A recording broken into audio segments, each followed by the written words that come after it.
Hi folks, I'm Adam Woods, Beef Editor with the Irish Farmers Journal, and welcome to this special edition of Beef Talks, ran by Teagasc in association with the Irish Farmers Journal.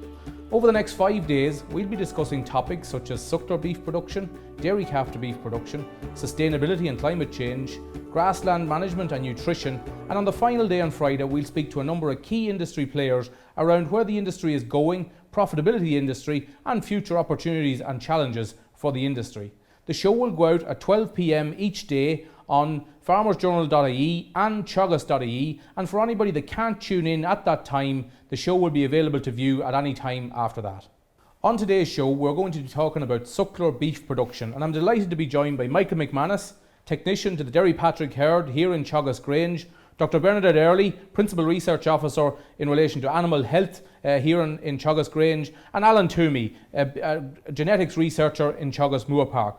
But before we start today's discussion, I came to Grange last week to meet Paul Crosson, the new Beef Enterprise Leader here in Teagasc Grange, and I had a chat with him about what goes on in Grange every day and what he sees as the biggest challenges and opportunities for the Irish beef industry that lies ahead.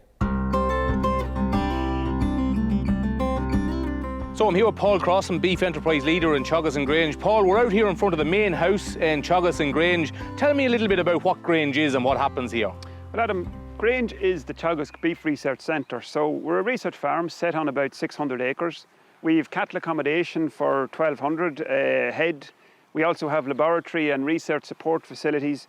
And essentially we conduct research into all aspects of beef cattle production systems in the context of whatever the current challenges are for the Irish beef industry. In terms of current research that's ongoing on the unit, tell me a little bit about what research has taken place and also how that's relevant, I suppose, to farmers looking in this week. Yeah, I suppose, Adam, when you look at it, we're essentially carrying out research from cradle to grave.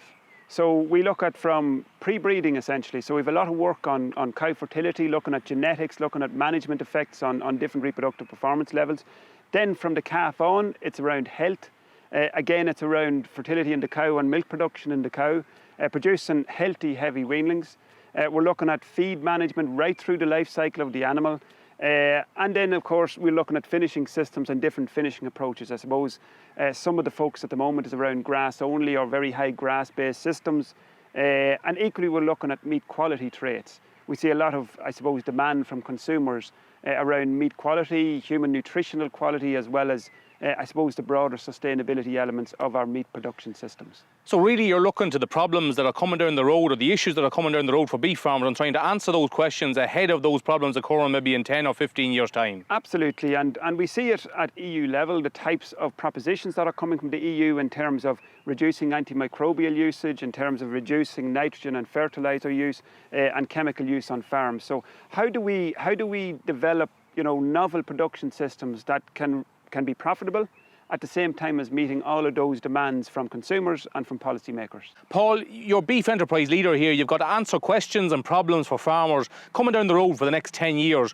What do you see as the biggest, I suppose, challenge for the sector going forward? And also, what's the biggest opportunity for the beef industry in the next 10 years? Yeah, I suppose, Adam, if you look at the challenges, there are two main challenges for the sector. And you've identified one of them there in terms of profitability.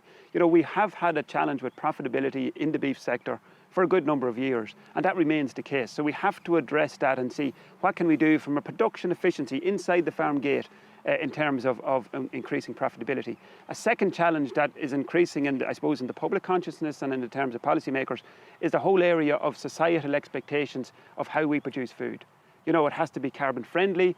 There's a big focus on animal welfare. There's a big focus on the broader sustainability of food production. But surely we're in a great position there in terms of sustainability and having evidence for our argument there on that. Absolutely, and I think that is an opportunity as well.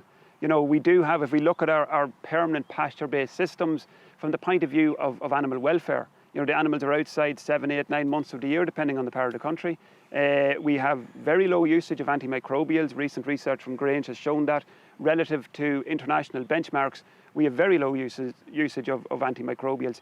Equally, from a carbon footprint point of view, if we look at international comparators, beef produced from Ireland, independent studies have shown has a low carbon footprint. So we are well positioned, but the challenge now is to verify that to consumers and to try and, I suppose, monetize that in terms of the price that farmers receive.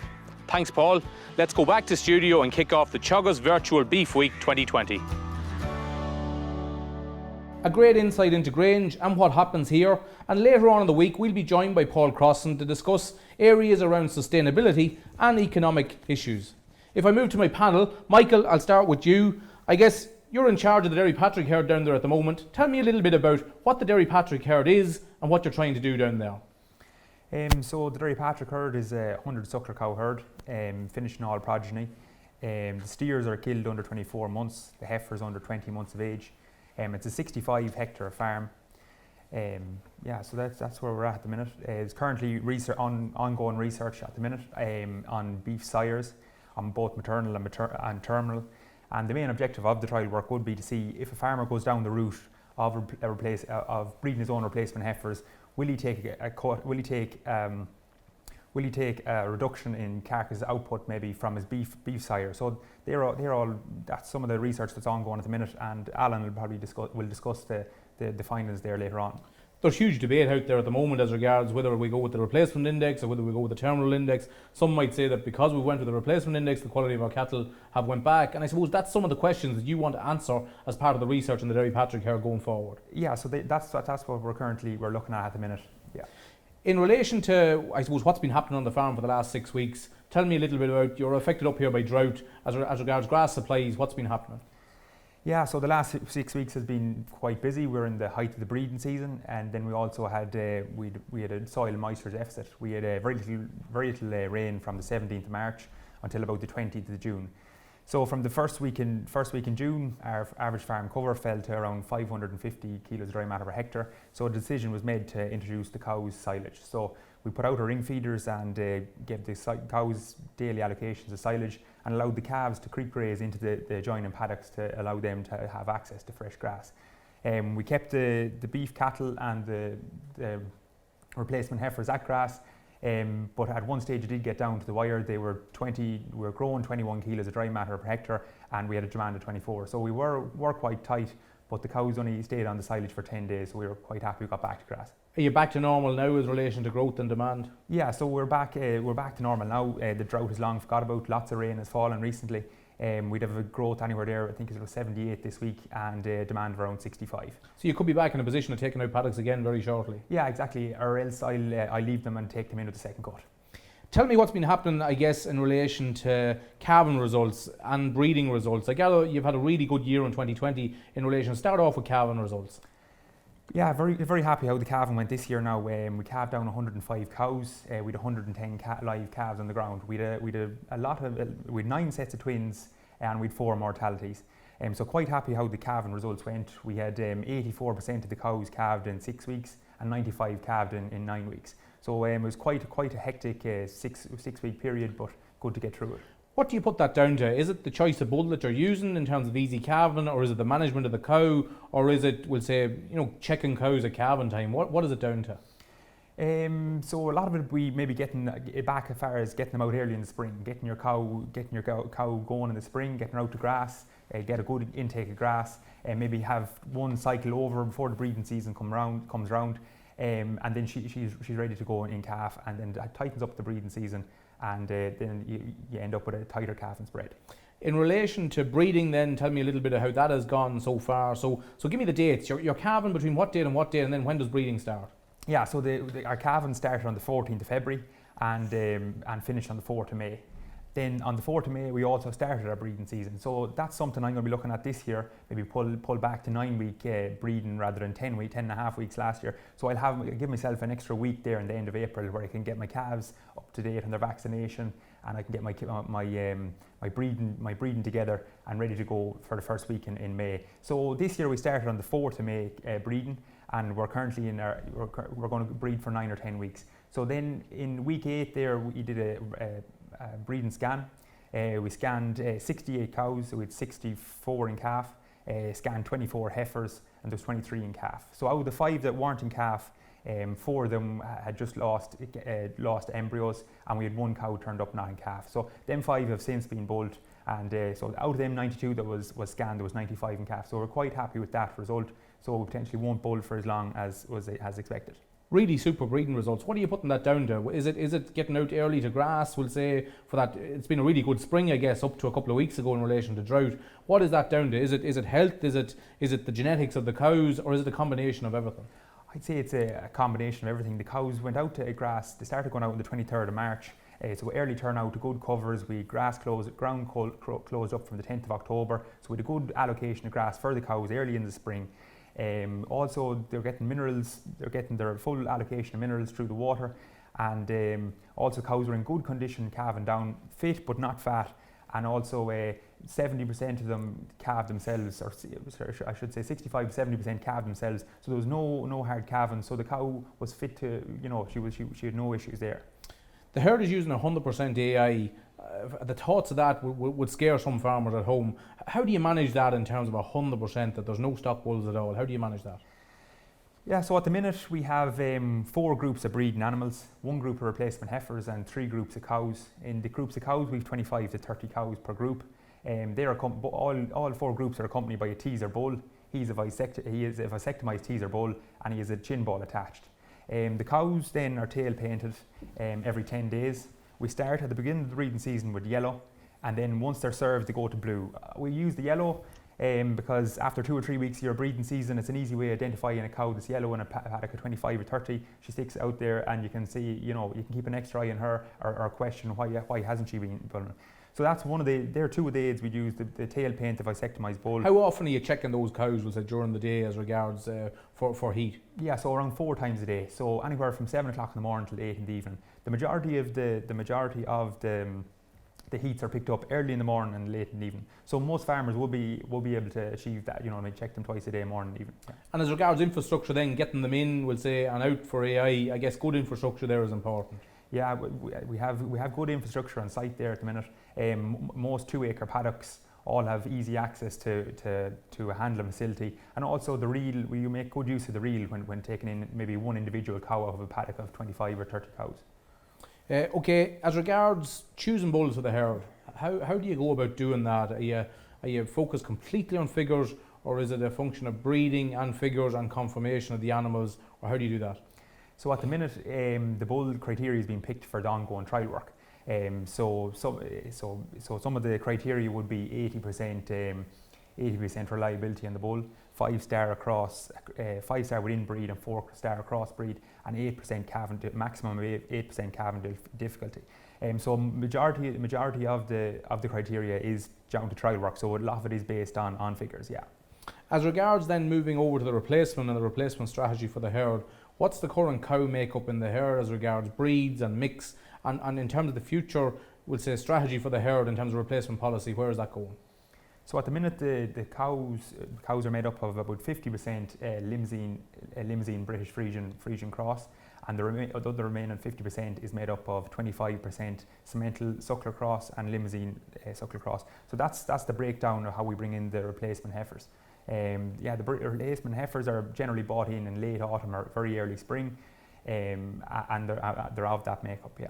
And what sort of a program do those replacement heifers go on in terms of vaccinations and in terms of management to make sure that the breed will sit to calve down in 24 months? So this year the heifers are bought in good condition. Some heifers are bought in October and they were let out to grass until November, and then they were housed, and then some heifers were bought in towards the end of the year and early spring. The majority of heifers didn't receive any meal this year, but turned out to grass early. I think that's the key to success with them heifers. Get them out to grass early. This year the Frisian cross heifers went out to grass at around 360 kilos, and the beef heifers went out at 400 kilos. So to get them to that target weight, you have to buy a good forward heifer and just look after over the winter. What is your target weight for those heifers to breed? To breed at?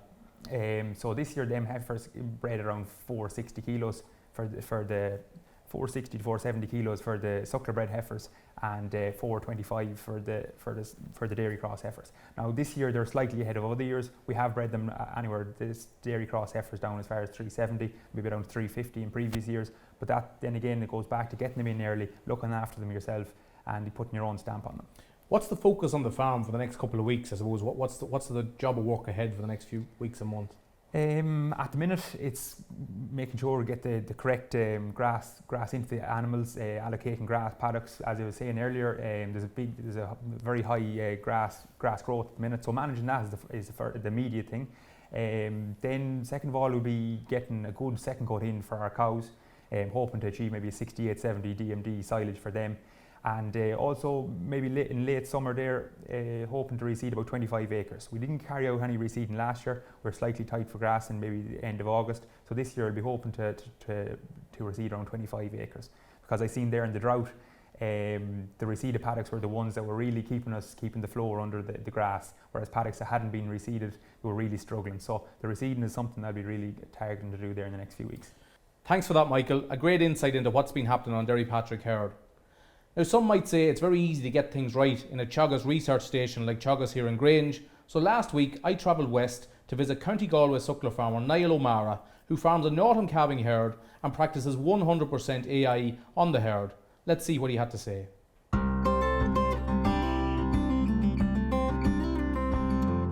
So we're here in the heart of Hurling in County Galway. Tell me a little bit about your farm. The farm is here in Killimer in East Galway. It runs to 70 acres. I calve 35 autumn calving cows in August, September and October. And the aim of the farm is to produce bulls at 12 months old at 500 kilos and heifers at 14 and a half months at 475 kilos. So 2 questions. A lot of farmers, suckling farmers, are calving in the springtime, but you're calving in autumn, and you're also selling your weanlings at 12 months as opposed to maybe 8 months. Why are you doing both? Well, the first part of that question is why the autumn calving herd. I had a mixed calving spread for a long time when I started out first, and I found that the weanlings coming out of the shed in March and April put on a lot of weight in the summertime. So I slowly changed to 100% autumn calving.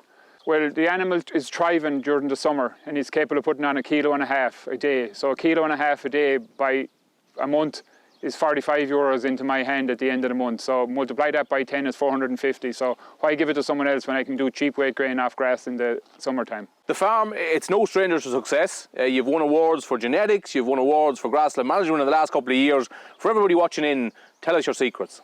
Secret is to keep a simple system, do one thing and do it right. I've been encouraged to finish bulls, not interested, because then it's a second system on the farm and it gets complicated. So I calve the cows in 10 or 12 weeks, finish calving, I start AIing for 10 or 12 weeks, finish that and I concentrate on beef, putting weight on calves and cows for the rest of the summer. And in terms of grassland management, what's the secret there? Smaller paddocks, move more often, keep the P and K and lime right, and just cut every time the grass gets too strong for the cattle, cut and bale and put the silage into the pit and keep fresh grass in front of the cattle the whole time. So there's no magic bullet there, it's just do the simple things really, really well. Oh, definitely, and the simpler you can make it, the easier it is for man and beast.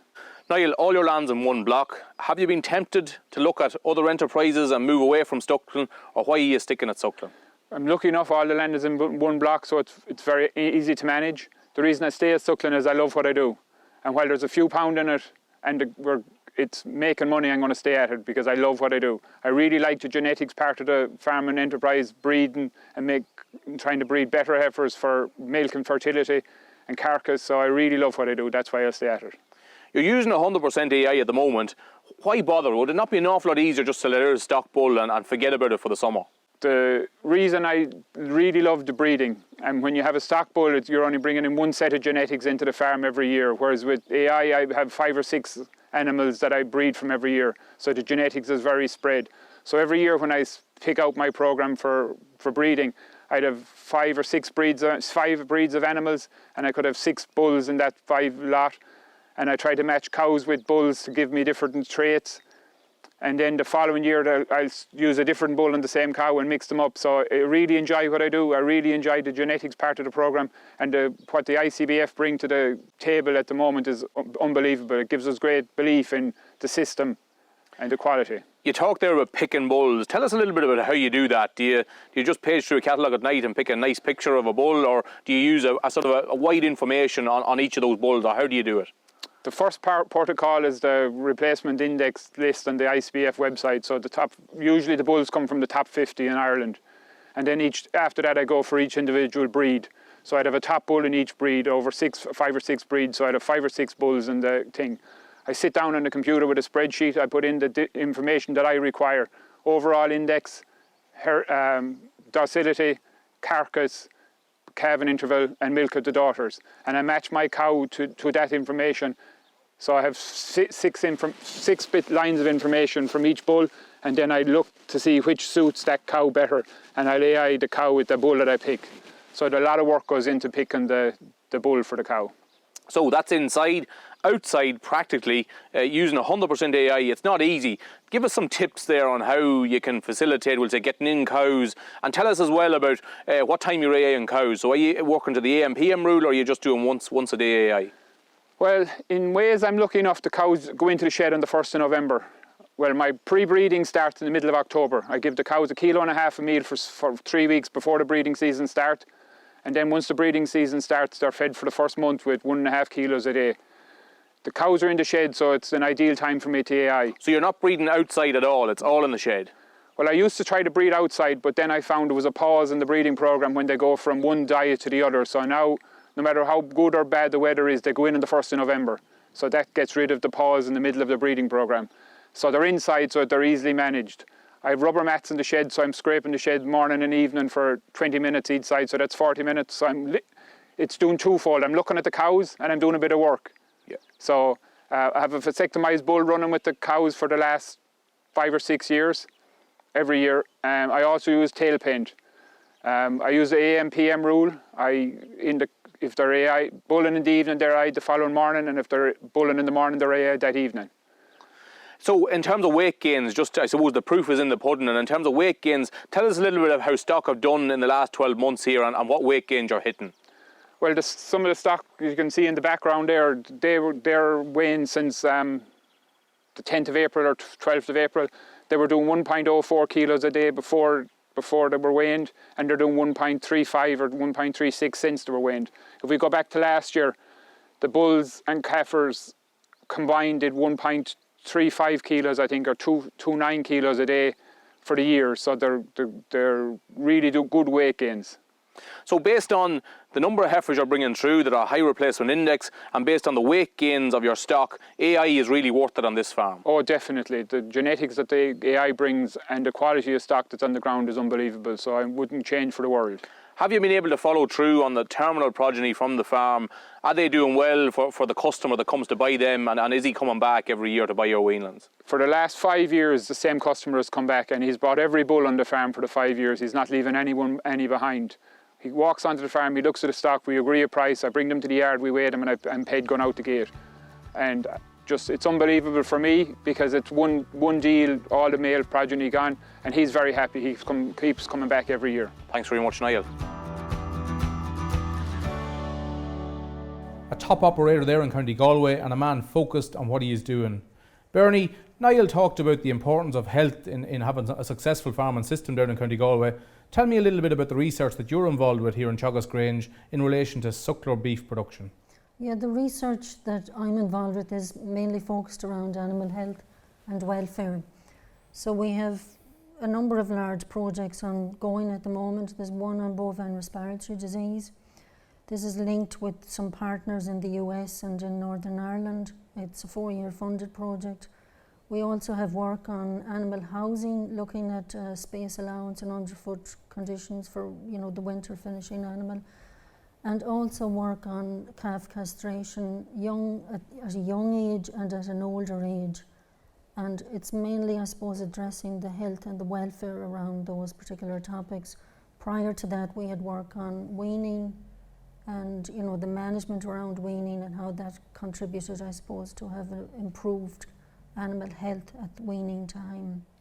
In terms of national stats, how are we performing in relation to mortality compared with other European countries? Are we in a very good place, or is there room for improvement? I think we're in a good place, but like with everything else, there's always room for improvement. And where are we at? Where is those figures at the moment? If you look at the total mortality, the recent AIMS data, I think, was about 5.8%. So you're talking about 133,000 animals, that's excluding stillbirths. Now that's quite sizable loss to the economy. And what is the reason for that mortality? What is the biggest reason for that mortality? The biggest reason or the biggest cause would be respiratory infections, if in young animals. In young calves or in weanlings? Young and in weanlings also, yes. In terms of, I guess, antibiotic usage, antimicrobial resistance. Where are we at in relation to antibiotic usage compared to other European countries? Yeah, it's interesting that you asked that, because we conducted a study where we monitored the antibiotic usage on farms over a 2-year period, and we found that the usage was mainly within the first month of life. So there was about 64% usage on beef and 60% on dairy.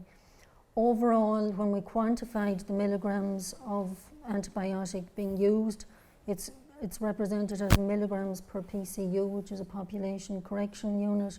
We're well under 10 for the animal's lifetime, let's say from birth to 6 months of age.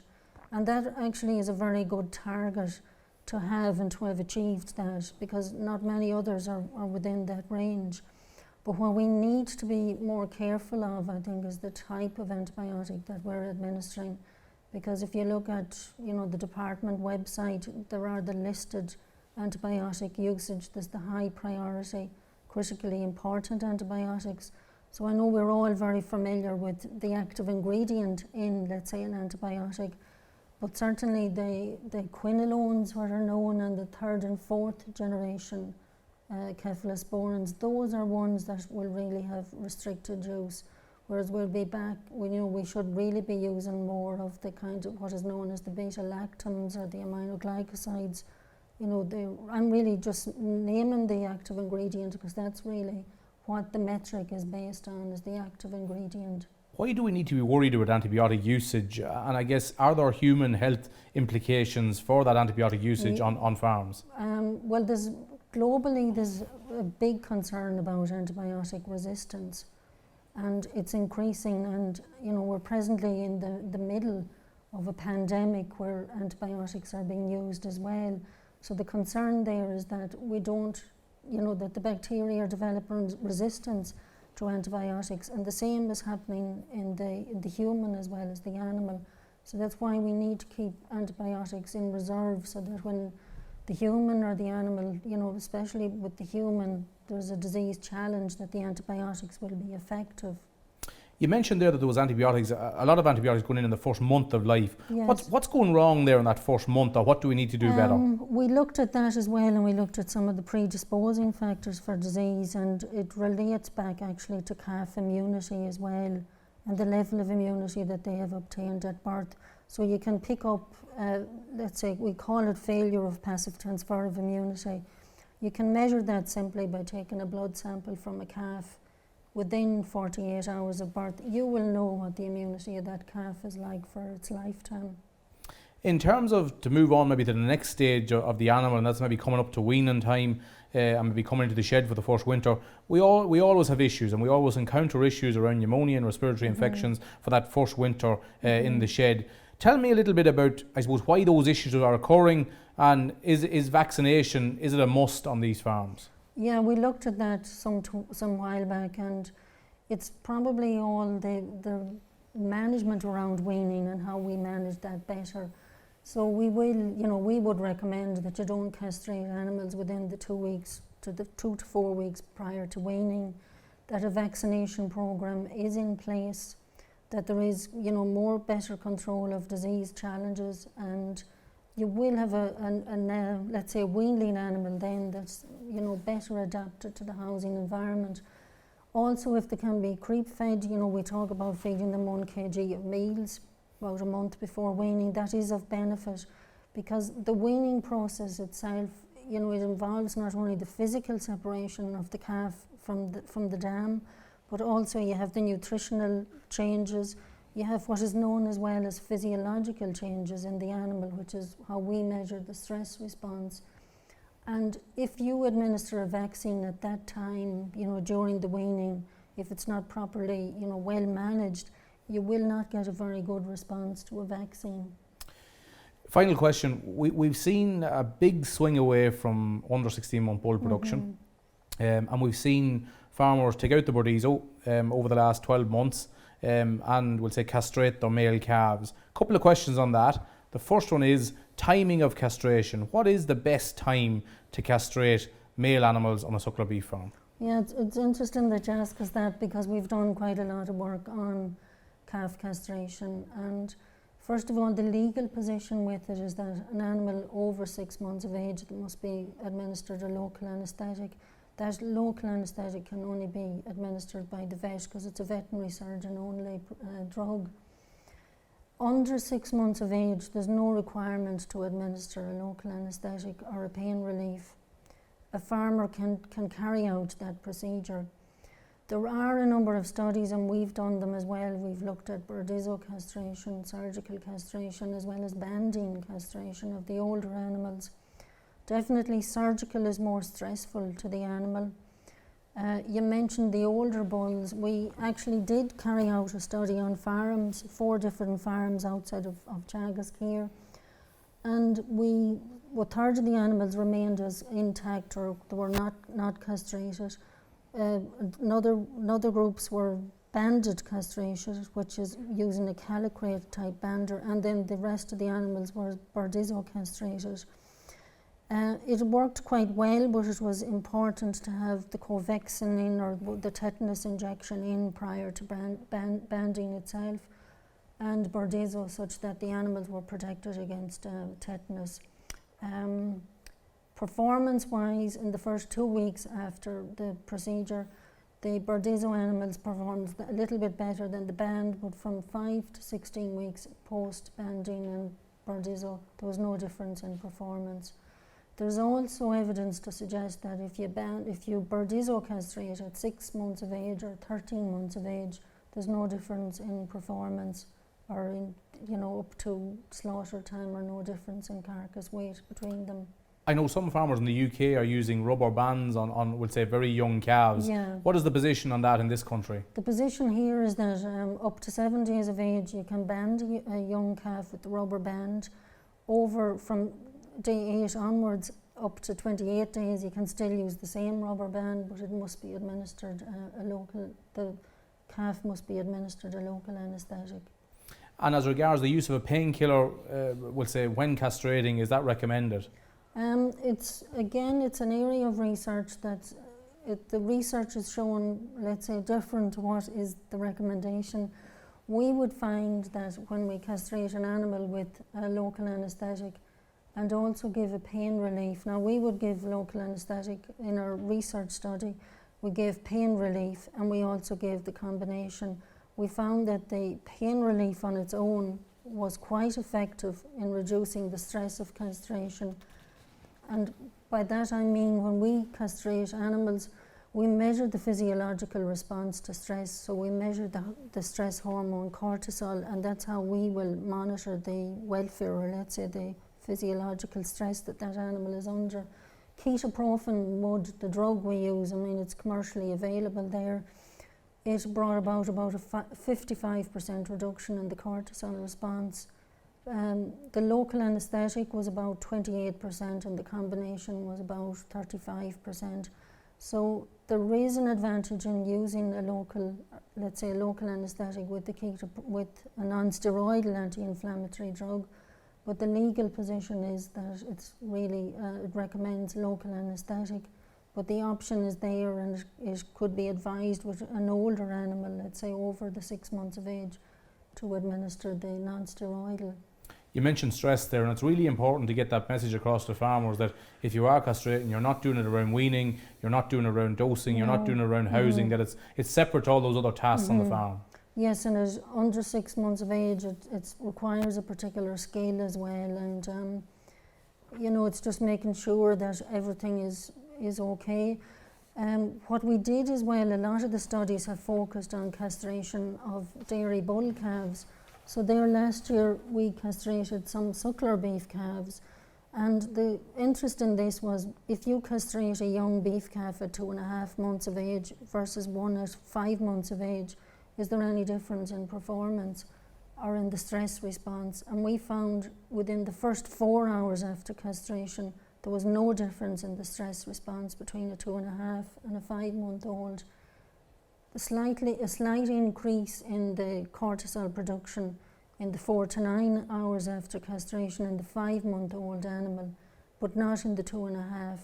And this might suggest that a non-steroidal anti-inflammatory would be of use for that young beef animal. But there certainly is there's a body of research, I should say, there that is there to guide or inform as well on the best recommendations. Thanks, Bernie. Some really useful information there.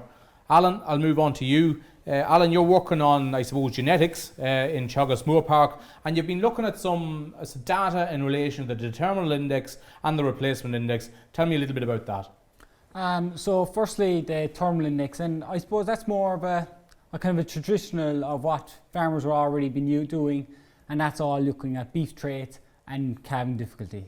And that has been very effective for a number of years now, and our calving difficulty and kind of adds to the mortality that Bernie was talking about, has added to a reduction in calving difficulties nationally.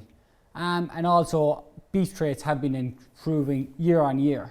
I suppose in the replacement index, and this was really introduced because we were focusing so much on those terminal traits, it led to a decline maybe in fertility and milk yield of our national herd. So that's kind of the development of the replacement index. And I suppose replacement index was, there was a lot of people had doubts about it, it wasn't their usual type of bull they would have chosen.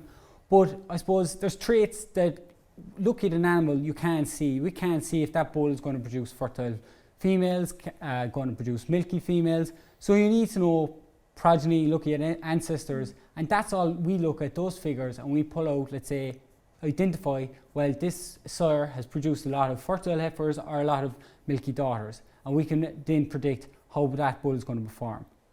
I suppose looking at the data, and we've validated these results, and looking at, let's say, looking at a group of animals that were, with none of their performance records in, and just taking their, on the day they were born, taking their replacement index and followed throughout their life, we've seen that there was no impact on carcass performance or their conformation, and still, but these heifers went on to produce heavier weanlings and had less calving difficulties, and also had a lower calving interval and survived longer in the herd. There's still a massive reluctance out there on farms, I suppose, to take figures on board. And some farmers in the West would argue that the quality of weanlings in marts has gone down since BDGP was introduced. Have you looked at that data, and is that true? I agree, there is a lot of reluctance, but I suppose a lot of the reluctance gets maybe more the media. I'd also say, on the other hand, there's a lot more positivity than there was from, we'll say, the start of the BDGP scheme. So there is still a lot of farmers very happy with the figures, and maybe they're not the ones we hear in the media as much. I suppose then on the other side is the reluctance is an attitude thing. They were always used, it's 50 years of breeding, they've been doing it all their life, and who am I to tell them that I've looked at a computer screen and this is the bull you should pick? And obviously there's that reluctance, and I would be the same, but hopefully with the BDG scheme, I think that's beginning to change the mindset. To answer your question on I suppose, reducing performance, we've looked at that, and as I said there earlier, carcass performance is not reduced, and we're just looking at, let's say, progeny off of 1-star heifers versus 5-star cows. There's no difference in the carcass performance. Is it fair to say that it should be a combination maybe of a couple of things, that it's not all figures, it's not all looking at breeding, it's not all looking at the picture of the animal, that it should be a combination of all three? I agree. Like, if you're going out buying a bull, there's obviously, if the bull is lame and other things, you have to look at the bull. But I still think the figures are very important, because you cannot predict by just looking at an animal how that heifers of that bull are going to perform. You've been looking at some of the data in the Derrypatrick Herd in relation to the terminal and replacement index work. What have you found? So I suppose in the Derrypatrick, in the last number of years, they've been picking 2 bull teams, and I suppose one bull team was more the traditional breeding type of just focusing on the terminal index, and on the other side then there was a balanced bull. So the balanced bull was replacement index, mainly focusing on the replacement index, but also looking at bulls that also had a high terminal index. So was there bulls out there that were really good for replacement results and also really good on this terminal index? And I suppose, just to be fairness between breeds, there was 2 Charlies, 2 Simmentals and 2 Limousin's, 2 Anguses in each of the breed bull teams to ensure fairness between breeds, so you weren't just seeing breed differences. And the early results are suggesting actually the balanced bull team they're actually heavier at weaning. I would say it's quite small, only 10 to 15 kilos Why heavier. do you think that is? What's the reason for that? I would say it's hard to know. I would say leading on to maybe next year now, when we get a second year's kill data, we might see that carcass performance that they might reduce. I would say it's unexpected that they were heavier. I would just say it was just a by chance, and I would say we'd wait for the carcass performance of those progeny next year, and I'd say they'll probably come out even at carcass. How have you been picking those bulls? And I guess if there's a farmer at home wanting to pick bulls to breed replacement heifers, should they go all out replacement, or should they do what you've been doing in Derrypatrick and look for a balanced bull, i.e. balanced across the replacement index and the terminal index? I suppose it really depends on your own herd. I suppose I'd recommend first and foremost look at the replacement index, and we can never forget that there is still beef traits in that replacement index because it was designed to breed also male progeny that were going to beef and also the females. But if I suppose it was for Michael when he was picking his bulls and for the Derrypatrick herd, there's still there's a good cow type there, there's good fertility, and there's good maternal milk yield. So therefore he was able to maybe choose more of terminal bulls within the replacement index. But I'd say for a herd maybe with poor fertility, poor waning weights, I would recommend that maybe they just totally focus on the replacement index. And if they get a bit more confidence, pick traits within the replacement index.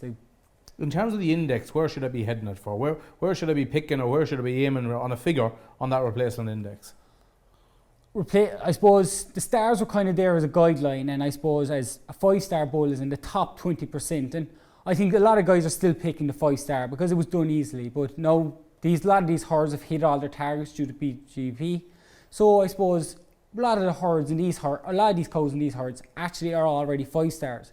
So now we need to look at the figures. And I would say look at your own herd, and look at the active bull list. The bulls that are on top of the active bull list are the ones with the high figures. So you have bulls now replacement index of €200. And if that suits your system, like you try to be aiming for those bulls all the time. Michael, I'll come back to you there just on that, we'll say picking bulls for Derrypatrick. What was the figures you're using for your balanced bulls on Derrypatrick, or what sort of figures are you looking at there? So the figures were it had to be 5-star across the breed, and 5-star within the breed and 4-star across the breed. So I think the average, the terminal on both balanced bull and the terminal bull were coming in around maybe €130. So that was where. And as regards your terminal bulls, then where were they at in terms of figures? So they're averaging around 130 as well. For both bulls. Yeah. Okay, right. Back to you, Alan. In terms of, I guess, on the terminal side of things, then, are we still recommending farmers to use that terminal index, or are we going down the road of, we'll say, just a replacement index in the future? No, I would think there's still a lot of herds out there, and it suits a lot of herds not to breed their own replacements. So they would be much better off selecting on the terminal index alone, because them heifers that are never going to enter the national breeding herd, there's no reason for them to have any maternal traits, and they would make better genetic gain if they only selected the terminal index. Do you think, we'll say, is our whole breeding program, have we issues there as regards pedigree breeders maybe not, fully buying into that, we'll say, Eurostar, replacement index, terminal index, and then that has the knock-on effect that they're not breeding bulls that are at the very top in figures, and we're never going to really make progress on that breeding program? I'd agree. There's, I suppose, a lot of backlash from some pedigree breeders. I wouldn't say all, and I think that's one thing the BDGB scheme did. It enforced breeders, they had to do it because every commercial farmer is out there and they're looking for these 5-star bulls. So it forced the pedigree breeders to breed those 5-star bulls. You mentioned BDGP there. I guess it's coming to an end now in October, we'll say November, December time. Where do you see that going, and do you think there will or should be another BDGP scheme in the future?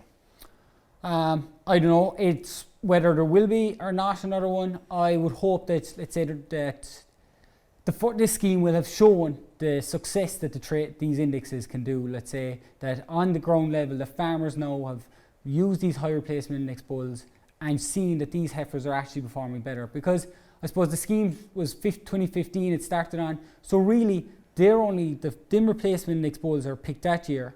Their progeny, their first year's heifers are only coming into parity 2 and parity 3 now. So they're really only seeing the benefits now. So hopefully at ground level, the farmers see the benefits and continue to use these indexes. I guess seeing the benefits on farm is one thing, but you must have millions of genotypes collected at this stage. Well, I suppose ICBF, but you're working with ICBF on some of your projects. How important is that data in terms of formulating breeding programs for the future? Very important, and I suppose the big thing on the genotypes is getting your sire errors corrected. So when firstly, and it was the same when we started genotyping in the dairy side, there was 13% of sire errors within the national herd when we started genotyping. And like obviously these sire errors, they always affect the figures, and you know, you get your predictions, but like when you have these sires corrected, it improves your accuracy of all these things all the time. So it's really important that we continue on with genotyping animals. I know we're going to talk a little bit about that tomorrow in our dairy calf to beef, we'll say session, but it's equally important on that side of the house as regards identifying sires and making sure we've genotypes on the dairy calf to beef systems. Exactly, and I suppose that's something where we'll have to go, because I suppose, especially in the dairy beef, there's very little, and I know some dairy farmers don't actually record the sire because that's not what they're focusing on, so it's even a bigger importance than probably in that side. Michael, coming back to you, I suppose over the next few years, what's going to be important in Derrypatrick, and I guess how are you going to get Derrypatrick messages out to farmers on the ground? So mostly through the work we're doing, get it out through the media channels, you know, through visual as well. That's a big one. Hopefully once the restrictions have lifted, we'll be able to bring back in discussion groups, farmers, see the calves on the ground, maybe an open day, you know, maybe another open day later on in the year, something like that. So once farmers can see the cattle we're producing, that's what I think is going to be the big thing, you know what I mean? So we can look at all the stars we like, you know what I mean? But once you see we're producing an average of an R plus animal, you know what I mean? So that's what I think the visuals is going to be the big thing. Michael, you've also been looking at incorporating clover into the system down here. Yeah, so half the farm, half the 65 hectares has been oversown with clover, and in some paddocks there is a good percentage of clover in them, and it's something we'll be looking at in the coming years due to the sustainability factor, and it's something we'll be looking at. Bernie, where do you see as the biggest issues coming down the road as regards, I suppose, animal welfare, animal disease, and where is your research focusing on for the next 5 or 10 years? Yeah, our research is mainly focusing on the whole BRD story in terms of diagnosis, like if it's clinical diagnosis, if it's the infectious diagnosis, because that's, I think, where the biggest challenge is. So right here in Grange at the moment we're using technology. It's like a small device, it's called the MinION device, and you can take a nasal sample from an animal and do some preparation with it and place it on the device, and with that you can determine the level of the BOHV1 virus, which is IBR, the RSV and the PI3. So it's really rapid diagnostics, and that is going to be the future in terms of directly targeting the treatment of a disease. The other aspect we've looked at is the vaccination of the cow pre-calving, and looking at the transfer of the maternally derived antibodies to the calf. And by vaccination, I mean their vaccination against IBR or bovine herpes virus, because we can follow exactly the transfer of the immunity from the dam to the beef calf. So we would find very good immunity there up to 84 days after of age, let's say. The focus, as I said, is going to be more on the diagnostics. And also I mentioned the component work we're doing around animal housing and welfare concerns in that area. So we have a body of work already published in that area, so we're ready to inform policy like at EU and at national level on that. You mentioned earlier on about lion, I suppose, area for animals. Where is the pressure coming there? Is it for straw bedded at the back of slats, or how could that, we'll say, change out there on farms? It's mainly coming from a space allowance point of view. So the recommendation we have at the moment is like a 550 kg animal. They're generally housed around 2.5 going to 3 meters squared. There is suggestions that the space allowance should be doubled for a finishing animal. So we did the study. We did it not here in Grange because it was a very large powered study. And we looked at 3, 4.5 and 6 meters squared on slats. And we also had a straw bed comparison, as you mentioned, included as well. So we found no difference in performance and welfare when we compared a 6 metre squared on slats versus a 6 metre squared on straw. Actually, the animals on the straw bed were dirtier than the animals on the concrete slats alone. When we look at the space then and the impact of that on the, let's say, the carcass and the performance and the behaviour of the animals, there was no advantage in increasing the space above 3 metres squared. And I'm talking about an animal going into the winter housing at about 590 kg. So we have the scientific data to support that. We wouldn't be suggesting a change to the accommodation we have at present. Okay. Alan, where is your work headed?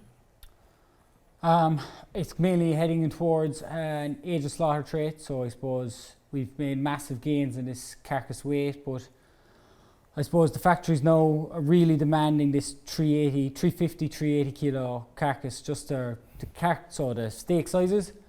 And I suppose for profitability and for sustainability, age of slaughter is really where this is going to be achieved, and that if we can get these animals fit at a younger age, they'll have a lighter carcass but also be more economical because they'll have done more gain earlier in their lives, and obviously environmentally will be one of the big challenges going forward. And it should answer a lot of the, I suppose, anti-ism towards the suckler industry in this climate change debate. Thanks, Alan. We look forward to those results.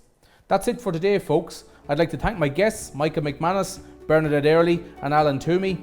We'll be back tomorrow at 12 o'clock to discuss everything around dairy calf to beef production, and I'll be speaking to Alan Dillon, Donal Fahey and Bernadette Earley about their areas of research and the advice that's going out there to farmers. And as always, until next time, safe farming.